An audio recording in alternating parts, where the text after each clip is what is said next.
আমার রান্না করার ভিডিও অতটাও খাস না, এই জন্য রান্না করার ভিডিও বাদ দিয়ে খাবার প্যাকিং দিয়েই শুরু করলাম। খাবারই ছিল আজকে ভাত, কচুরমুখির তরকারি আর লঙ্কা লবণ। ঠান্ডা আমাদের প্রায় সবসময় লেগে থাকে, এই জন্য নর্মাল জলের সাথে সাথে গরম জলও সঙ্গে থাকে। এখন জলদি জলদি খাবার টাবার প্যাক করে যাই দোকানের দিকে।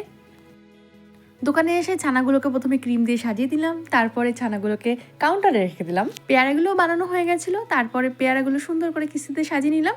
পেয়ারার সাথে তো আমার বরাবরই খুব ভালো লাগে, ইন্টারেস্টিং একটা কাজ। তারপর একে একে কাউন্টারে লাড্ডুগুলোও রেখে দিলাম। সামনেই মেলা, এই জন্য মেলার প্রস্তুতি চলছে এখানে।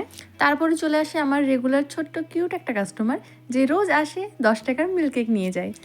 এই টুকটা কাজ করার পর বাড়ি আসলাম, জামা কাপড়গুলো তুলে নিজে রেডি হয়ে চলো ঘুরতে বেরোই। ইয়ে হামারি ধন্য ধন্য মে ব্যাট কে হাম লোগ নিকাল লিয়ে ইয়ে একটু লং ড্রাইভে ঘুরে আসি। এখান থেকে লখনৌ মাত্র 103 কিলোমিটার দূর।